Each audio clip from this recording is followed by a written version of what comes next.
All right, we are live with another edition of the State of Bitcoin podcast. But before we get started, I want to shout out MyNode. MyNode is the easiest way to run a Bitcoin node and a Lightning wallet all in one. They give you both the hardware and software to do so, and they also are helping me put my podcast on Podcasting 2.0. So if you're listening, on Spotify or YouTube or something along those lines, and you want to listen on Breeze or one of those Podcasting 2.0 apps, I will be on there shortly. So be on the lookout for that and follow my Twitter account for updates on that, as I will be rolling that out here soon. But I've got a very, very special guest waiting in the room, and I'm really excited to talk to him right now. So I'm going to pull him on up. I got Kyle Murphy. Kyle, how are we doing today? Man, doing lovely, if not a little bit sweaty. Thankfully, I'm the only one in the room after that jog across town. Yeah. So why don't you tell us what all just happened? Because it was a slight delay with the stream. So those who are on, we had a little delay, but it's not because you were blowing me off or anything. It's because you're doing very important stuff there in Austin. So what were you doing? Yeah, so we have some friends we've been working with for the last couple of months, kind of slowly but surely introducing them to a Bitcoin standard. They actually reached out to me several months ago. It's a restaurant called Three Forks. It's a nice steakhouse across town. And they decided tonight was going to be the night they decided to officially announce a full Bitcoin standard. They're accepting Bitcoin payments and Lightning payments at their establishment. So we got some news crews involved. I've been kind of getting followed around all day talking about the life of a Bitcoiner and kind of having the news kind of introed into like what Bitcoin actually looks like in the real world. And then we walked across town. We did a steak dinner. We had, I don't know, probably like 20 people at our table, a couple more that were at a table across. The only tolerable forks. Yes, that's true. We prefer beefsteak where we just eat with our hands. But yeah, so it was really cool. We had probably like 20 people show up, a couple more at a table across after we just literally ran out of room.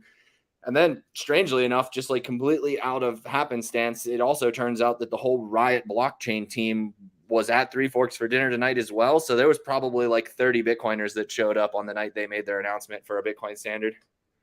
Wow, that's awesome. Yeah, and Austin seems like it's really full of Bitcoiners for sure. So let's bring it back. So how did you get to this point with Bitcoin and everything like that? Why don't you tell us a little bit of your backstory? Like, who is Kyle Murphy?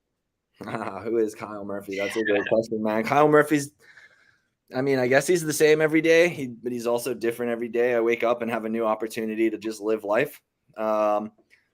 Today, I'm a Bitcoiner, Bitcoin maxi. I run Pleb Lab, and I am kind of still the host of Austin Bitcoin Club, although we're in the process of shifting that into new hands. Kind of a community-driven event, and I want to make sure that it never really became mine. So we'll have somebody else hosting Austin Bitcoin Club here shortly. But basically, my backstory, I grew up in Western Pennsylvania, left home at 18 with the military, came back in pretty sad shape, really kind of messed up after my time at war. Went down like a real dark path for a handful of years as like an aggressive roid raging alcoholic, hit rock bottom, found yoga, was introduced to Bitcoin in 2016 by a young kid I was going through yoga teacher training with. Spent a couple of years after that on this, let's call it a spiritual walkabout. I kind of just went around the US and around the world, and everywhere I went for 4 years, there was always some person or group that would get into a philosophical Bitcoin conversation. And these 2-hour, 4-hour, 6-hour conversations just kind of continued to develop my understanding piece by piece of Bitcoin until in 2020, the kind of collapse after the pandemic happened. I watched a bunch of my friends doing crazy things with money, day trading, all kind of madness. I got a little involved in Bitcoin, started paying much, much more attention to Bitcoin and the markets. Probably within 6 months after getting into Bitcoin and the markets, I sold out of the markets, put it all into Bitcoin and 3 Ethereum. I held 3 Ethereum for maybe 3 weeks before I realized that it was just more of the same fiat that I had just sold out of. moved everything I had left into Bitcoin, and then realized I needed to do more. It didn't really feel like taking on debt and like gambling my Bitcoin. So the better option for me seemed like, let's find a way to just add value to the Bitcoin ecosystem. I figured if I could make Bitcoin stronger, then my position in it would be stronger. I heard whispers in the wind about something called BitDevs that was happening in Austin. I came down to check it out, saw 125 Bitcoiners in a room with no mask on, still relatively early pandemic, and I just never left. I was just like, okay, this is home now. And yeah, within about a year, within a year, I arrived 13 months ago now. The last year, we launched Austin Bitcoin Club. Austin Bitcoin Club. Austin Bitcoin Club spawned into Pleb Lab. The community showed up to Austin Bitcoin Club and wanted to get developers together more regularly than BitDevs. They threw around a lot of ideas. We just started exploring them, and that turned into Pleb Lab, which is now, it's in, as far as I can tell, it's still the world's only Bitcoin Lightning focused accelerator program. So yeah, that's where we sit today. Yeah, that's awesome. And yeah, I guess Austin just needed another yoga teacher. Is that why you Yeah. Keep down? Austin yogi. Yeah, exactly. Yeah, you already got into it a little bit about Pleb Labs, but it seems like your Bitcoin journey, you've heard of it for a while, but you kind of started really going down the rabbit hole fairly recently. And it's kind of all blown up, it seems. So what's kind of like, I guess, the craziest experience that you've had in the Bitcoin realm, and how is moving down to Austin, you think, like, kind of accelerated that? Yeah, two great questions. Moving to Austin accelerated it just because Austin had already kind of started presenting itself through Parker Lewis and some of the team over at Unchained Capital as the kind of Bitcoin epicenter, right? They put out the Bitcoin signal and they started attracting Bitcoiners. And they did that because they kind of restarted their bit devs a lot earlier than anyone else in the country did during the pandemic. And what kind of ended up happening was there was a bunch of Bitcoiners around the country and around the world, frankly, that were kind of tired of the lockdowns and like wanted to get back together with their community and wanted to get around Bitcoiners and get back into things. And by starting back up significantly earlier than everybody else, it kind of took on this pilgrimage, if you will, where month after month, people from SF and New York and Dallas, and even out of the country, were flying into Austin to plug into their community. And that signal just kept spreading. When I got here, again, it's what brought me. I realized upon arrival and after a handful of bit devs that I was looking to be around Bitcoiners more than just bit devs, and I was looking for something less technical. That started Austin Bitcoin Club. And yeah, basically just showing up here where like people were already flocking in on a regular basis. I talked about it with a couple of guys that I met very early on in the Austin Bitcoin Club and earlier Pleb Lab days. And it was just kind of like, okay, we put the Bitcoin signal out there. We were telling Bitcoiners they should show up to Austin. And I think what we eventually landed on internally here at ABC and Pleb Lab was, it was like, the one thing that was kind of missing was like, then what? Like, right, we're telling Bitcoiners to move to Austin, but what next? And that was our answer to that question, was like, let's get them organized and let's start really building things. Yeah, that's awesome. We got Joey from the Canadian Bitcoiners in the podcast in the crowd, says, I think Austin is the model for the Bitcoin community at the moment. He says that in the Great White North, they're looking at Austin and seeing what's going on. So, the Austin influence isn't just, maybe in the Texas area or anything like that. I think, the way Twitter works and everything like that, the word is spreading very quickly that Austin's quickly becoming, the epicenter for Bitcoin as it goes. And I actually grew up in Austin, so it's wild to kind of see it come from, where it was 20 something years ago to what it is now. And it's growing quickly, and it's not even just Bitcoin. I think, like you said, with the COVID lockdowns and everything kind of staying open, a lot of the southern states that stayed open, I'm thinking Nashville, and I'm in Tampa, Florida. So Florida, I know, got a lot of people moving down as well. A lot of Bitcoiners just kind of saw that as an opportunity to congregate in larger cities as well. So yeah, good on you for doing all that and kind of going through, organizing Bitcoin meetups in Austin. But I heard you on TFTC last week with Marty Bent. So if you in the audience haven't heard it, it was a great episode, and you should definitely go and listen to it. But you said that you started going to bit devs, and you're not necessarily a coder, or maybe you wouldn't categorize yourself as like a technical Bitcoin coder or anything like that, or a developer. So what kind of I guess inspired you or motivated you to start going to a Bitcoin developer meetup, opposed to just the standard Bitcoin meetup where you sit and chat at a bar or something like that? Yeah, I mean, for me, it was I just kind of fell really far down the rabbit hole, and I didn't know anything about meetups anywhere. I just knew that I wanted to be around Bitcoiners. I wanted to learn more about Bitcoin. I built for myself a lifestyle even before I was in Bitcoin, where I kind of already had the sovereign thesis figured out. I've been mobile and kind of have had almost a decade now of kind of like I have my time to do what I want with my time. And once I got into Bitcoin, I realized what I wanted to do with my time was Bitcoin. So I needed more. I just was like, where can I go to get around this more? And I was visiting family in Dallas, Texas, and really it was just nothing more than Twitter. I was already plugged into Twitter, and the as you say, the kind of the Twitterverse was just really putting out this signal that was saying like, hey, there's something going on in Austin. And I was only 3 hours north. So I was like, I'm going down one Thursday to see what it's all about. And that the rest is history, man. It was just like it was a no-brainer after I got into a room with 125 other people who had a similar thesis on life and investments and everything else. So it was just like, okay, cool. I found my spot. Yeah, that's awesome. Yeah, and welcome to Austin. I actually have a shirt from Tyler's. I don't know if you've checked out that place yet, but it says "Don't move to Austin," and so I rock that every now and then. And people are always like, "Why are you wearing that shirt here in Tampa?"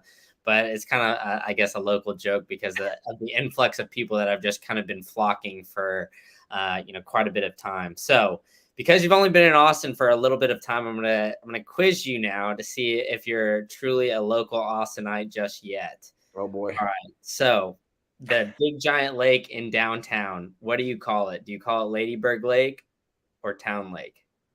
Oh man, Ladybird.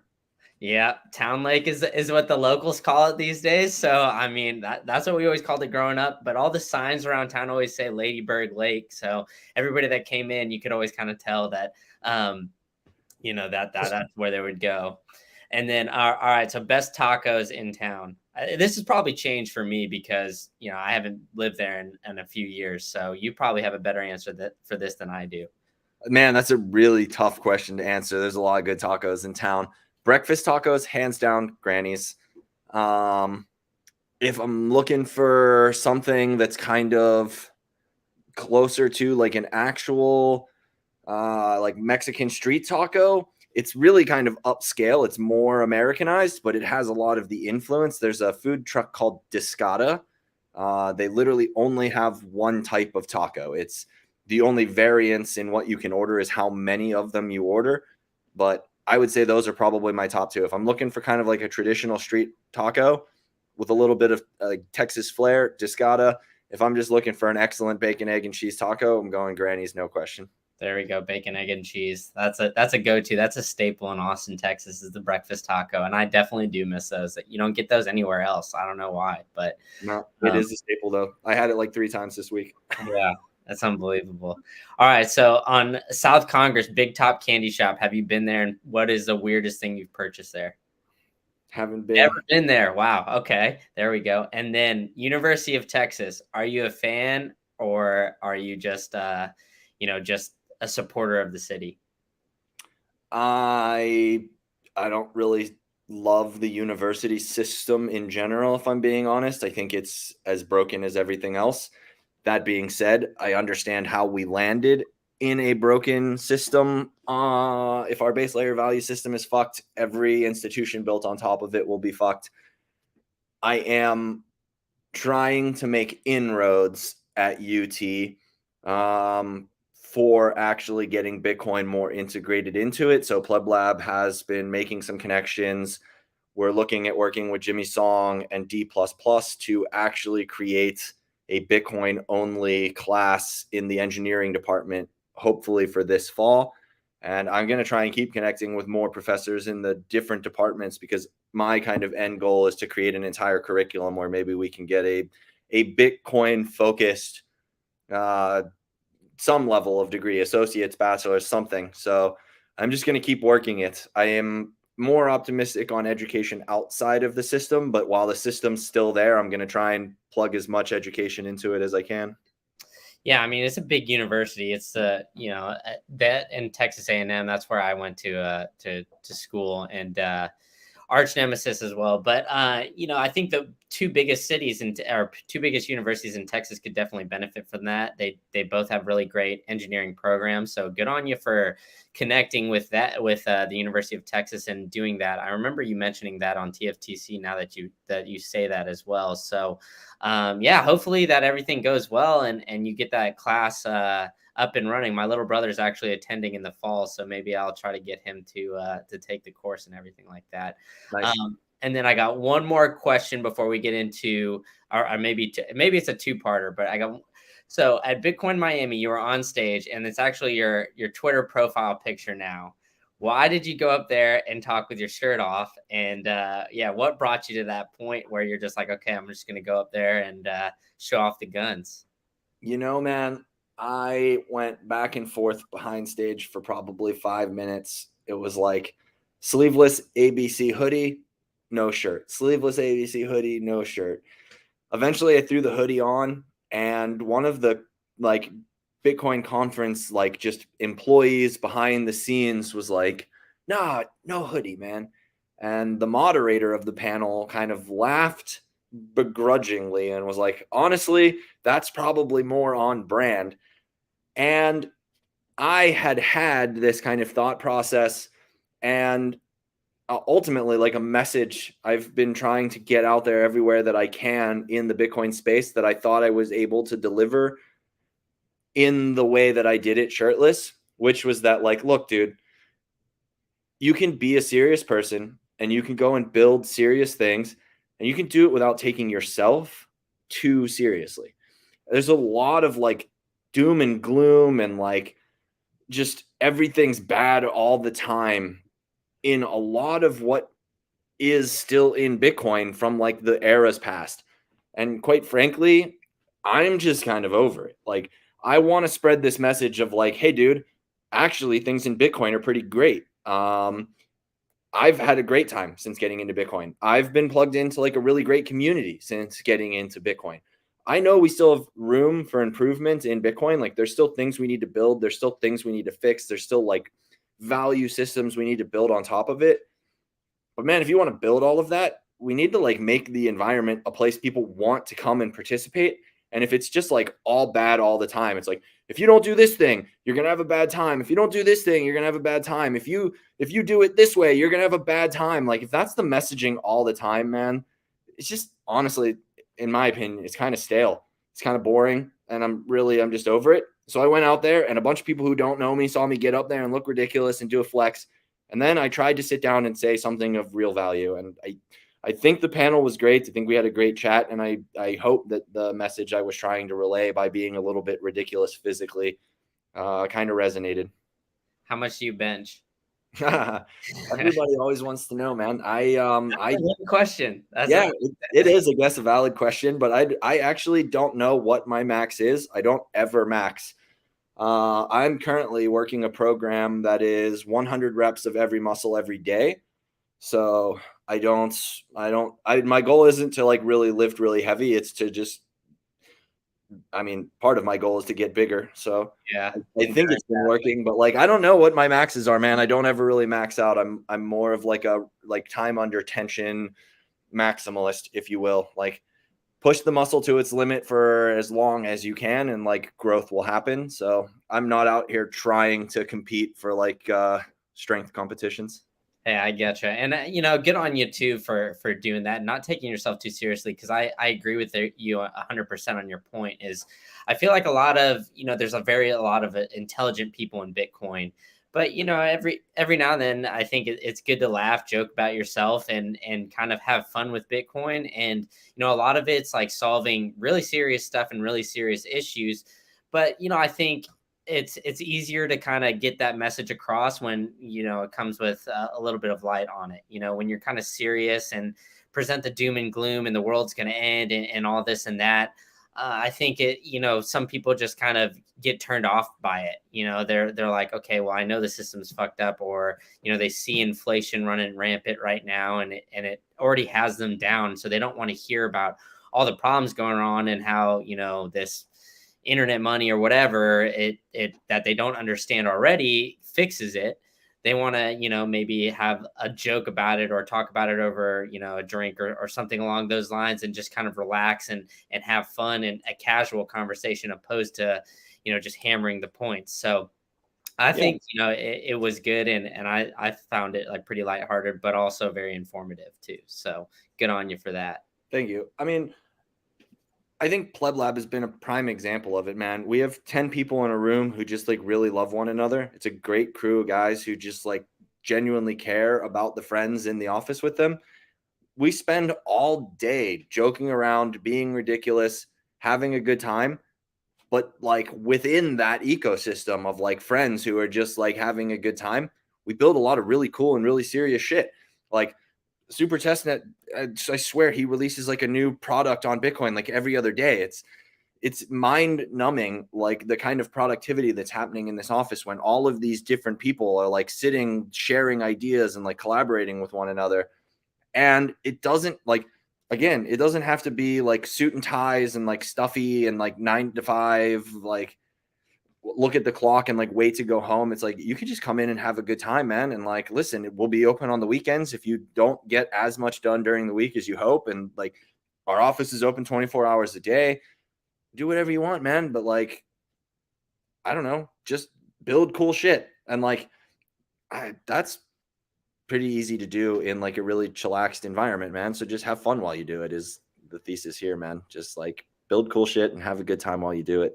That's awesome. Build cool shit. And I think too, like, the awesome thing about the Bitcoin community and that the vibe that you guys are putting off too is that everybody's very passionate about what they're doing. So, they kind of understand the issue and they want to contribute. They want to figure out ways that they can help. And, I think that's, one of the powerful things about the Bitcoin community as a whole is just everybody wants to contribute and show their own proof of work to help the entire industry and the entire community. So, good on you for all the things that you do. Now let's jump into a few current event stories that are kind of like off chain and things like that.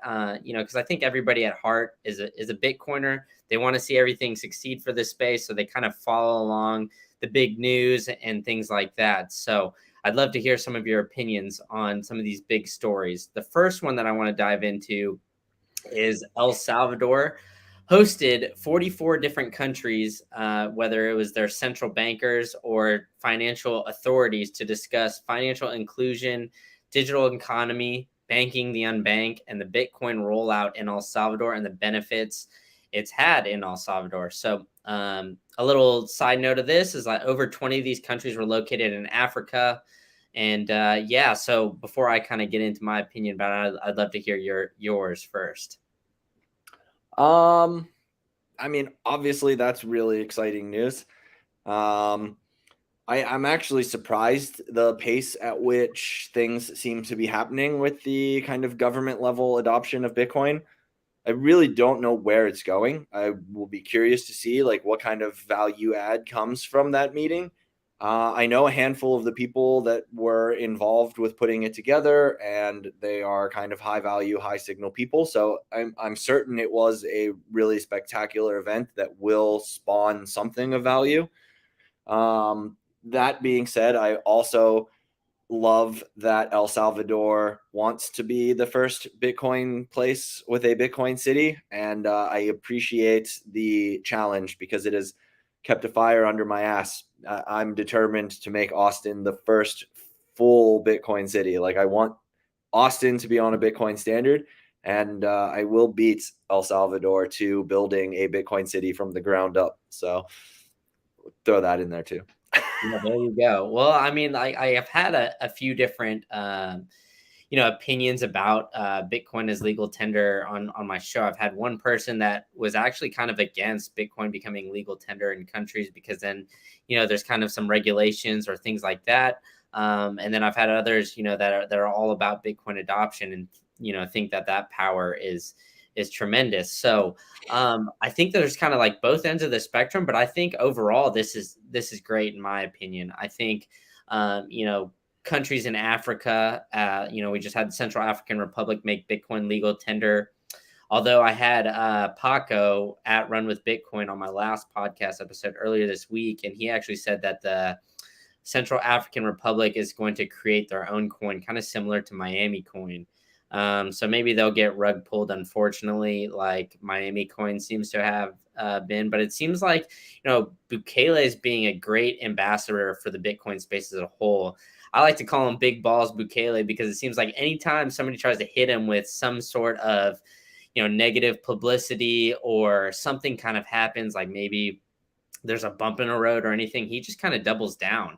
And I think, as a whole for the Bitcoin space, that's what you need is like a small, either a city like you guys are doing in Austin or like a small country that is just like getting on the Bitcoin standard where, maybe some of these restaurants or some of these places or users aren't having the best experience that they could possibly have down the road, but it leads to more development and it leads to improvements. Because I think like, if a giant country like the United States, for example, rolled it out and there were some issues right away, that would cause some massive problems. But a smaller country or like down to the city level, I think there's a lot of benefits to rolling it out first and kind of rolling with some of those punches and some of those bumps in the road.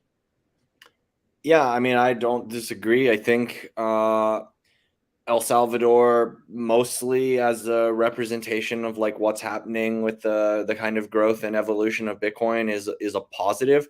I don't love everything about the way that they've done it. I don't love everything about um, just the space in general, really.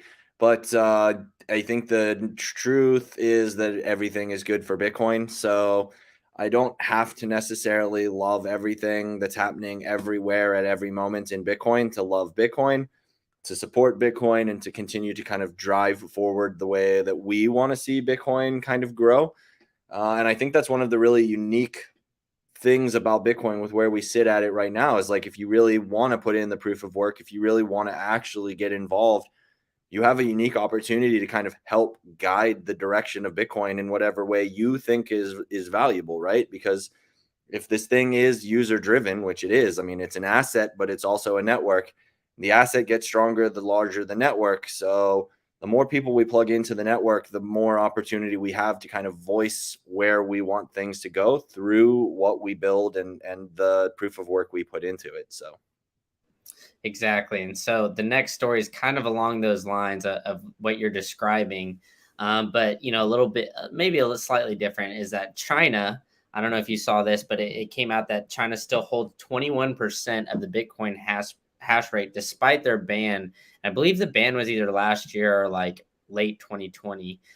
So the government banned Bitcoin mining as a whole. And I saw a lot of videos going around Twitter with like, those like cement roller trucks kind of rolling over Bitcoin mining machines and things like that. But now, China is back to second in hash rate behind the United States. Yeah, it seems like the Chinese citizens are kind of finding a way to still mine Bitcoin, although, the government made it illegal. So what are your thoughts on, I guess, governments trying to ban Bitcoin as a whole, like Bitcoin mining and kind of that narrative and that negative perception, but as a whole, Bitcoiners trying to find a way. Well, they're not trying to, they are. So my take on it is come and stop me, man. I don't know. Yeah, whatever. I'm not really worried about governments, regulations, bans. Fuck off. I'm just going to build cool shit. You'll get over it. Yeah, there you go. It's like the come and take it method in Texas, right? You have that flag that flies around all the time, and I agree with you there. I think it's a lot of just like FUD, and it seems like the longer you're in the Bitcoin space, the more you see China ban it. So I mean, it's just another quote unquote bump in the road, but all the Chinese people are kind of keep doing what they're doing and keep going along the lines of mining Bitcoin. So good on those. Free people are gonna do what free people want to do, man. Good luck stopping us. Yeah, exactly. The next story that I want to get into is along the lines of Jack Dorsey and Block. So Block kind of had their investor day the other day, and so what they're trying to do is kind of along the lines of what uh, Jack Mallers announced at Strike, where you could actually use Cash App now to pay in Bitcoin to pay merchants.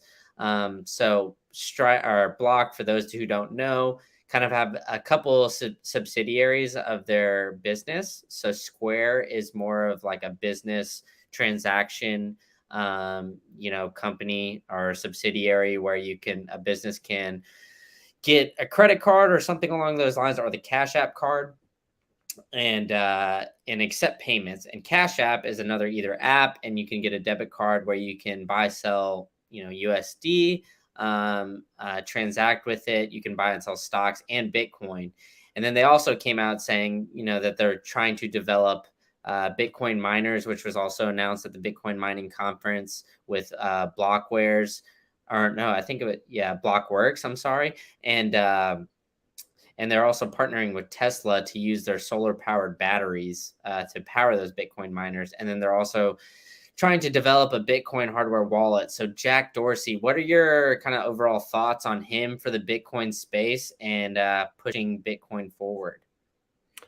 I think Jack is a true Bitcoiner. I love it. I said I think the day that he officially left Twitter, I was like, this is shitty for Twitter and great for Bitcoin. Yeah, I'm a fan. I mean, I would love to hang out with Jack. I know he's surfing in Costa Rica a lot these days, so I might have to get down there and catch a wave. But I think overall, people like Jack are. I mean, again, everything's good for Bitcoin. So announcements like mega companies like Cash App and Block and Square all kind of being hyper focused on Bitcoin. I haven't seen anything to lead me to believe that there's any kind of net negative there. So bullish on Jack, bullish on what he's working on. Hope to make a connection one day and see if we can't find some synergies between what he does and what we do. There we go. Well, if somebody's listening, hopefully they can help make that connection there. But I do have one worry, and I'd be curious to kind of see what's your thoughts on it too. Is that the ESG narrative that's going on with Bitcoin mining, and we kind of saw it at the Bitcoin conference. I don't know if you were able to listen to one of these talks, but it was with Marty Bent, and he was on stage, I believe, with somebody from Hut 8. I can't remember who right now. It's escaping me, but Hut 8 and one other mining company. And they were basically saying, that at the end of the day, if they want to be a publicly traded Bitcoin mining company, they're going to have to play nice with the ESG narrative. Now, I'm not saying Jack Dorsey will do that, but he kind of has, gone with censoring free speech and like other things that maybe some Bitcoiners might not agree with on Twitter. So what do you, I guess, think of, I guess, public companies kind of get in the Bitcoin space, potentially being like hit with some heavy regulation or like the ESG narrative or something along those lines? Yeah, I think having a public company makes running your company significantly more challenging. I think the idea that Jack censored free speech is a bit too simplistic in what actually happened. I think we've kind of seen just over the last couple of days with the Twitter buyout attempt from Elon just how kind of fucked up the internal workings of Twitter really is. I don't think even if Jack had run Twitter with an iron fist that it would have done much for correcting the kind of speech issues on Twitter. The company culture is just basically fucked. It's just run by communists who don't want to work. So, the end of the day, we'll start there. I think that's the same thought process that goes forward with running a public mining company. I think uh, overall, I think the whole ESG narrative is mostly kind of ridiculous. I think a lot of it is nonsensical. I think most of it doesn't even really matter. But ultimately, I don't really give two shits what the public Bitcoin companies and public mining companies have to do. Like, if you decide that the route you want to go is be a public company, then like understand that that's the tail end risk. There's plenty of ways to mine Bitcoin at scale or not at scale that are perfectly viable business opportunities that have nothing to do with being public. If you don't want to deal with the regulations and bureaucracy of being a public company, then don't be a public company. I think it's really just kind of that simple. I understand some of the value benefits that come with being a public company. There's plenty of other models that can be run. I tend to, again, skew away from the narrative of like, let's focus in on all of the doom and gloom and all of the bad. Like, yeah, you might have to deal with ESG bullshit if you decide to be a public company. But like, we could also just focus on the fact that there's 10,000 alternatives to being a public mining company. So, Yeah, I agree. I just think, like you said, there's alternatives, and the regulations with becoming a public company or a public Bitcoin mining company just kind of worry me. So that's just one thing that, because at the end of the day, people are going to try to regulate as much as you can, um, and try to stop Bitcoin. But, as we've kind of shown before, is they can't stop Bitcoin as much as they try to regulate or anything like that. It's all about the network and the people that are running the network. So, as decentralized as it is, it'll be basically impossible to do that. So, I'm hoping that maybe that this doesn't affect the block business model or anything like that, and that I agree with you too that Jack wasn't probably a part of the censorship in Twitter, although he might have gotten some of that bad rap from some Bitcoiners or from some people in the public. But I think, like you said, I think he's overall very good for the space. And it's just, public companies, you got to take that, you got to accept the risk when you go public. So, right. although there's I think probably, I think ultimately the incentives and the game theory play out, right? So in the short and maybe even medium term, like if you want to be a public company, especially like a public mining company, you're going to have to deal with like the whole nonsensical ESG narrative. But on a long enough time frame, the people who make the most economic value and who create the best like actual economic engine are the ones who dictate the narrative. So I'm pretty optimistic that Bitcoin's going to show the best economic path forward. So at a certain point in time, it's just going to be like, hey, why don't you just shut up now? Because like there's literally nothing behind any of your ridiculous claims, and like this thing seems to be working really, really well. So we're just not like it. It comes down to most of what we're talking about with like worry or concern in the Bitcoin space is like none of it really has anything to do with if it will succeed. Bitcoin really has already won. The only question that's left is at what time frame or at what speed it reaches that kind of ubiquity. That's all that's left, man. All the regulation, all the ESG, all of the attacks, all of the FUD, all of the bans. The only thing any of it does is slows down or speeds up the progress at the pace at which we make progress. And again, I ultimately, as an individual, come back to the belief that like it's all nonsense. None of it really matters. Everything that's happening out there is like happening, and I don't have much to do with it. But what I do know is I woke up this morning and I want Bitcoin to win. So I'm going to use today to do as much for Bitcoin as I possibly can. I'm going to build as much cool shit as I can. I'm going to work with as many other Bitcoiners as I can. And at the end of the day, if all of us do that, then all of their fucking ESG narratives, man. Yeah, there we go. And I have a kind of an off tangent question for you, real quick, because I've gotten a couple interesting responses to this one. Is do you think that we're already kind of in a hyper Bitcoinization state? No. Okay, why not? I think we're getting close. I would say that we are not yet in a hyper Bitcoinized state because I like the way I think about a hyper Bitcoinized state is if there was an overnight catastrophic event, would we be in a place the very next morning to just kind of seamlessly or at least somewhat close to seamlessly transition over to Bitcoin? I don't think we're there yet. We don't have enough builders. We don't have enough development. We don't have enough ecosystems. We don't have enough things built on top of that network to just transition everything seamlessly over to Bitcoin. I wish we did, but we don't. So again, this is where I'm kind of like really, really passionate about like get up and build shit. Because I've heard people I agree with the Alex Svetsky's as an example. Like his thesis is like the normie doesn't need to get it, right? Like eventually they'll just have no choice. The dollar will be so broken that you'll just use Bitcoin. But if that catastrophic event is coming, if we all believe that like the moment that we kind of reach the top of the hill and then it's all downhill from there on one side of that equation, if we don't treat every day before there like this is the moment, then like we'll build really slowly and we'll probably build things that aren't all that valuable and we'll build stuff we don't really need. We'll just be hanging out.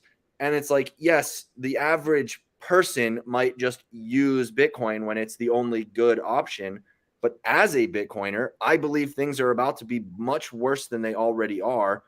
I don't want to get to that much worse moment and be right where we are today. I'd like to be as close to a seamless transition as possible so that we as Bitcoiners don't suffer more than we need to. So if catastrophe is coming, then today is catastrophe mode. Get up and build like the end of the world is coming. And that's another thing we just try to do here is like, look, man, we got a lot of shit to do. So get up and get it done. I love it. I love it. Well, yeah, I've had people, say on both sides of the coin. The other people are the other side of the coin that they state is like, at the end of the day, El Salvador has made it legal tender. Now we have another country kind of coming on board as well. And we have cities in the United States where if you wanted to transact, like in Austin, if you wanted to go buy coffee or buy, food at Three Forks or something along those lines, you can do that now. And it's almost, anybody with an iPhone or, some sort of smartphone could essentially purchase Bitcoin in less than a minute if they wanted to and try to transact that or send that or anything there. I think there's a lot of great things happening for the space too, but I also think, I agree with you there that we're still a long ways away and we still have, a lot of things that we're going to have to go through and develop in order to make it seamless for the normies. And that's where I kind of come to it at the end is like, how much are we going to sacrifice or like, are we going to still, the KYC issues, like, are we still going to kind of go through that with where normies are going to have to give up their data and everything like that? And if they want to transact in Bitcoin, I just, there's a lot of questions that I have going forward that it's like, I feel like a lot of things are going to be answered in the next few years as to how, we develop and everything. But, I'm excited for it for sure. I think that a lot of people like yourself and others are building great things in Bitcoin. So good on you for that. Thanks, man. I do think we're getting close. The news crew asked me tonight, like, how long until I think Bitcoin is kind of accepted everywhere, and I genuinely do think we're 12 to 15 years before it's basically like globally accepted everywhere. So at what point are we like at what I would consider hyper Bitcoin? I don't know, 50% of the way there. So maybe in the next 6 to 8 years, we're really, really, really going to see things start to ramp up. I honestly knew we were early. I knew Bitcoin was early. It wasn't until I started Pleb Lab that I realized like we're actually really, really, really, really early still. So I do think we're getting close. That like gradually, then suddenly is a thing. But I would say we're still at the tail end of gradually, not the beginning of suddenly. So I think we still have some time to go. But that's cool because honestly, the gradually part gives you a really awesome opportunity to get in and participate before it really takes off. Yeah, exactly. And I agree with you there. And I think every now and then I think we're getting closer to that suddenly. And then I see some video go viral of somebody asking, some random drunk person on the street, like, what is Bitcoin or something like that. I think I saw one. It was a couple girls on 6th Street, and they were asked, what would you rather have, $100 bill or a full Bitcoin? And at that time, it was like at 45,000. And they both of them said $100 bill because they could physically have it right there. That was their reasoning. So it's still like a long ways away as far as education for the normies, but I still think like, once things start to take off, it's going to be suddenly, kind of like as everybody describes, gradually then suddenly. So I'm excited for the future. And something that I'm seeing too is this kind of transitions me to my next story, is that Coinsource is they're very well known for their Bitcoin ATM machines. They're now partnering with KwikTrip, which is kind of a convenience store chain. They have like Quick Mart and all those kind of things. Where now they're putting 800 Bitcoin ATMs in their convenience stores. Nice. So they're kind of replacing their, I don't know if they're necessarily replacing their cash fiat ATMs, but it kind of seems that way to me as like an outsider looking in from this story. It seems like kind of, the USD cash ATMs are maybe less useful because there's more increasing online payments, from the acceptance of credit cards across the country. And because of COVID, maybe people were afraid to touch dollars or whatever it was. But now it seems like more and more Bitcoin ATMs are popping up. Have you ever used a Bitcoin ATM or had an experience with that at all? Uh-oh, he's pulling out a prop. So Pleb Lab is officially an Azteco vendor. So we will sell you KYC free Bitcoin right here at Pleb Lab. So I There we guess go. does that answer the question? I'm not sure if that answers your question. Yeah, that answers my question 100%. So, I mean, I think that this is great for the space and things like that too, because I actually had Heady Walk on the podcast a couple weeks ago, and he's out in California, kind of helps run some of those Bitcoin meetups on there. But his big thing, is using Bitcoin ATMs to get non KYC Bitcoin, so you don't have to go through one of these exchanges like this. So I think, the more that these become accessible, I know a lot of them you kind of have to go on your smartphone or other things. So in that episode, we kind of described getting a different email and maybe like a burner phone to kind of help with get your Bitcoin and everything like that. But as much privacy as you want, you can do that now with Bitcoin ATM. So I think the increasing ability to just purchase Bitcoin or walk by it even is going to make people think like, okay, like what is Bitcoin? Or like, they're going to see the signs or this big giant thing in there that's a Bitcoin ATM. Yeah, it's undeniable, man. My girl actually texted me not all that long ago, and she's like, "My mom just sent me this, and she doesn't even know you're in Bitcoin." And like, it was just like a picture of like Bitcoin accepted here at a grocery store in Western Pennsylvania. So it's it's inevitable, man. I do think we're at the very tail end of gradually. It's fast. It's fast coming.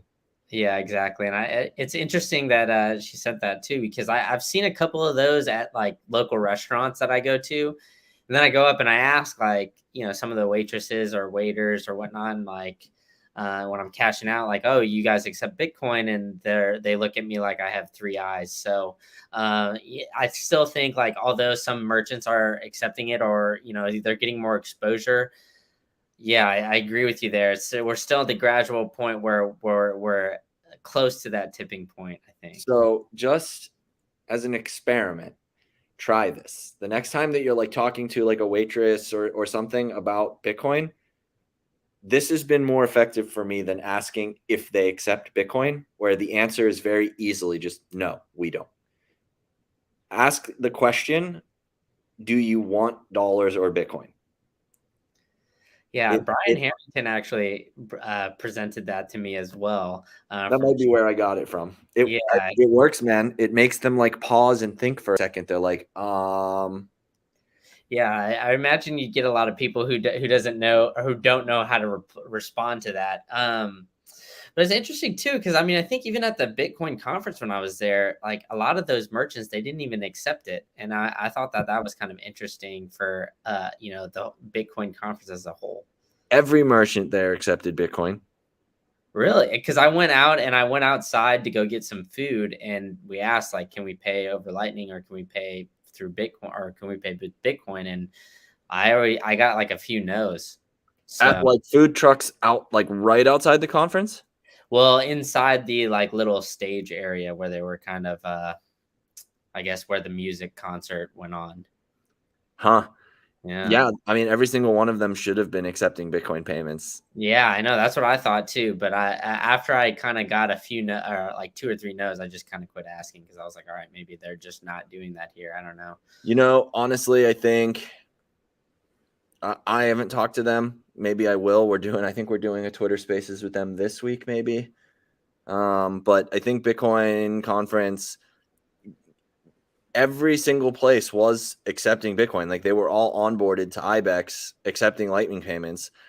I think they could have done a better job making that obvious, like making that announcement, actually making it known that Bitcoin was an accepted payment form. Because I heard some of the numbers and like there were a handful of people that used it, but nowhere near as many as I think there could have or should have been for a Bitcoin conference.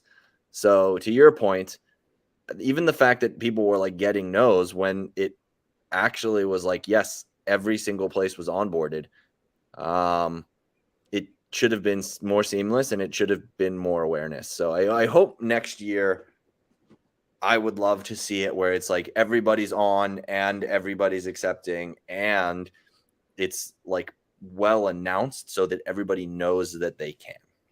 Yeah, I agree with you 100% there. And I was kind of surprised too. So I kind of figured, I just assumed because, it's a Bitcoin conference that everybody would. But like I said, I got a couple no's. So that kind of turned me away from asking. But yeah, so on the next story, I do. So it's kind of on the lines of people accepting Bitcoin as a salary. So another NFL player, Alex Barrett, he's a defensive end for the San Francisco 49ers, announced that he's taking his full NFL salary in Bitcoin. So I think that there's been a lot of like big name stars that have either accepted some sort of payment, whether it's a couple game checks or a salary or, maybe some sponsorship deals. Like a couple that come to mind are Aaron Rodgers, Tom Brady, think Saquon Barkley and Odell Beckham. And I know Russell Okung, he's another big one, but he's also a veteran in the NFL. What I think is really interesting about this story is I never heard of Alex Barrett before. So I went and I looked at his stats, and I don't want to rip on him or anything like that because it's extremely difficult to be in the NFL. But he's a second year guy. And last year he played in 7 games for the 49ers and only had 5 assisted tackles. So what I think is like really significant about this is he's not a big name player, but we're talking about him now. And he's not making these multi-million dollar contracts. Like if this guy gets a second contract, he's probably really happy, right? So the average contract or the average lifespan in the NFL, I think, is like 3 or 4 years. The joke is it stands for not for long. So if he's kind of diving in here and accepting his full salary within his second or in his third year of his contract, I think that's extremely significant. So what do you think about a lot of these athletes getting into Bitcoin space and kind of, I guess, promoting it in that sense? I think it's great. I mean, ultimately, I don't really watch sports anymore, so I don't know who most of these people are. Like you name like a Tom Brady or like an Aaron Rodgers, like obviously I know who those guys are. Um, I think it will be more significant when we have like an announcement where like something like Walmart is like, we'll pay all of our employees in dollars or Bitcoin, and like you can just choose. I think the idea that we see these athletes and things kind of understanding, especially guys like players in the NFL, where to your point, it's like, I'm not going to be here very long. This is kind of like the one shot I have at being around for a while and making probably the best salary of my life. Why do I want to put it in Bitcoin? Because something about Bitcoin is screaming to me that this might be like a safe place to actually store my value while I'm actually still earning it. I think it speaks volumes to what Bitcoin is capable of doing for a store of value. But I think it would be a much more significant story to start hearing this like trend of just like everyday Joe that you don't know about who's actually starting to take a salary in Bitcoin. Yeah, I think to my knowledge, the only company that I've heard that can kind of offer or that has offered that like in all aspects is MicroStrategy. And I'm sure, you know, people like you and I, we have access to Strike in the United States, so we technically could do that if we wanted to set up a direct deposit. And there's other ways of doing that. I know like there's a couple small gas stations I've seen in Texas actually that have offered it to their employees where they can pay them full in Bitcoin. Um, but no big names like a Walmart or an Amazon or something along those lines. So I'd be curious to kind of see which one of those is like the first mover. I still think like a lot of these big companies have a lot of development that they can do in order to accelerate the Bitcoin space. Like one that comes to mind is just Apple. Is like, Apple already has the Apple Pay and things like that. It would be really cool to see if you can like, you know, connect your Lightning node or something along those lines to Apple Pay. So when you go to pay a merchant, instead of there's been technology with cards or anything, or you got to scan a QR code, you could just simply tap to kind of pay with Lightning. I think that would be another big step too. But I think, like you said, the average Joe accepting their full salary in Bitcoin is still, I think, a good ways away for these big name companies. I also think that some of these big name companies are like probably never actually going to do it, and or will be very, very late to do it. And a lot of them will not be as big as the companies that we develop currently that end up being the kind of replacements to these legacy systems. So there are companies out there that are working on like comms channels over Lightning. You just like add a hardware component to that, and you have like a very legitimate competitor to something like Apple and their iPhone and AT&T and their network. So I would say they either do or they die, man. You adopt or you die. If in 1992 you weren't thinking about or looking at an internet strategy, you were going to be screwed in like the next 5 to 10 years. And if you're not looking at a Bitcoin strategy in 2022, in the next 2 to 5 years, man, you're going to be screwed, because we're just going to build all of the replacements and bigger, better things on Bitcoin. So they adapt or they die, man. That's where we're at. Yeah, I agree with you. And I think it's interesting too, is like a lot of people kind of see these big companies like, a Meta now or an Apple, Google, and Amazon and some of these others, and they think that they're too big now that they can't fail. But if you look back, historically, like 20, 30 years, those top name companies were not an Apple, Google, or anything like that. And like one that comes to mind is like an AOL. And it's like, what is AOL kind of doing now these days? And a lot of these big name companies just, they have a meteoric rise, and then eventually they kind of fall or they get passed up by, first movers. And that's where I think a lot of these Bitcoin companies can kind of come in and show some success. Yeah, no doubt. I mean, the idea that anything is too big to fail, like it might be technically true in a fiat standard, but as we know, like as we move closer and closer to a Bitcoin standard, which means a proof of work standard, you either continue to create value or you disappear. So it will actually create a model where too big to fail is no longer a thing. You don't get bailed out. You don't get government subsidies and equities. You just literally produce things that people want or somebody else does, and you lose to the competitor. So I think we're moving back towards a much more dynamic marketplace where there's probably more companies. I think we'll still have a lot of really large companies, but I think the marketplace is going to look significantly different under a Bitcoin standard than it does currently. Yeah, I agree with you 100%. All right, so now the last story that we got here, it's about the state of Texas. So a large Texas landowner, actually three companies have partnered up. Texas Pacific Land Corporation, the ticker is TPL. Mawson Infrastructure Group, MIGI is the ticker, and JAI Energy, I believe is JAI Energy, have joined forces to develop 60 megawatts of Bitcoin mining on TPL's land in West Texas. So, as a guy that's moved into Texas and has, a lot of exposure to a ton of different things that's going on down there, so that comes to my mind is, obviously BitDevs is big in Austin, but I believe the Bitcoin mining space, as far as like the oil and gas industry, is also very huge in the city of Houston.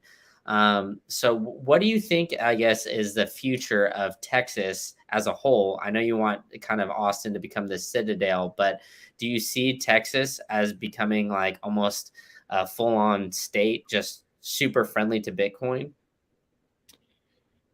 I mean, Texas already is a state super friendly to Bitcoin, so that's not like a thing coming down the pipeline. That's a thing that's already here.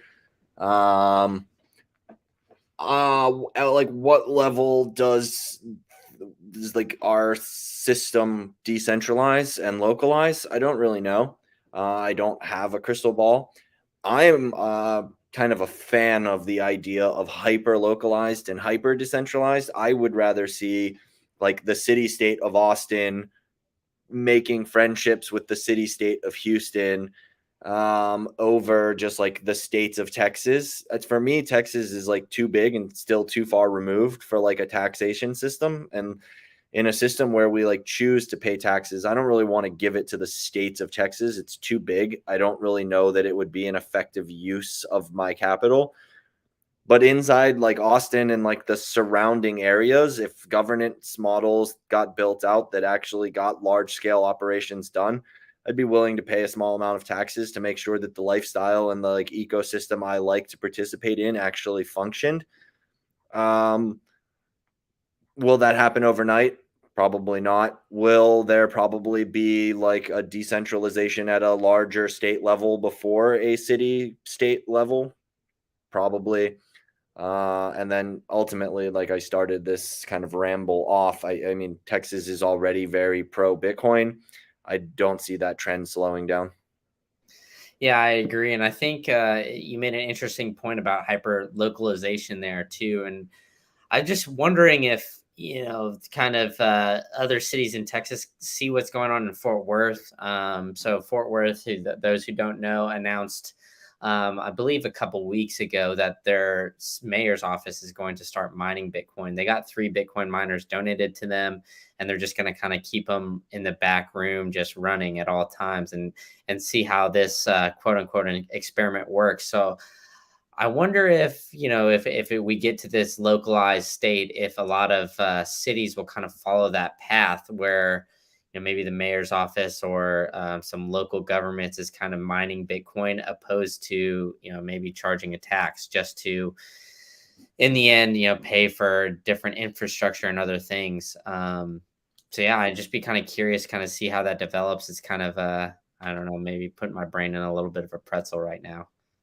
It's a fascinating time to be a Bitcoiner, man. We got a lot going on. It's impossible to keep up with all of it. Yeah, exactly.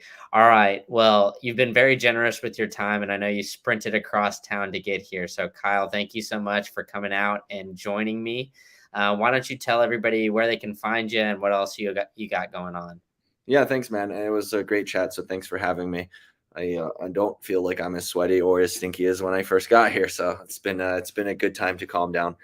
You can find me on Twitter. My personal account is the Bitcoin Bum _ after every word. Find us at Pleb Lab. That's where we really have everything going on for what we're building here in Austin. If you are a builder and you're out there and you're looking to get involved in the Bitcoin space but don't really know how to break in, check us out at pleblab.com. We are in the process now of kind of finalizing our first raise. We're going to be moving into a new office probably here soon. We've got some big announcements we still have yet to make as far as how we're planning to support and help foster the Bitcoin Lightning development scene. But if you're out there and you're looking to build, man, you could do worse than to be in Austin. So reach out, say hello, and let's see how we can help one another.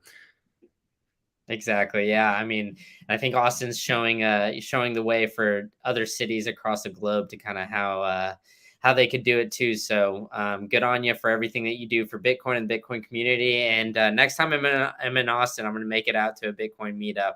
So yeah, I look forward to meeting you in person and yeah, hanging out and talking some shop. So there's a meetup like every day, man. So just reach out whenever you're here. Yeah, for sure. All right, Kyle. Thank you so much. Thanks, dude.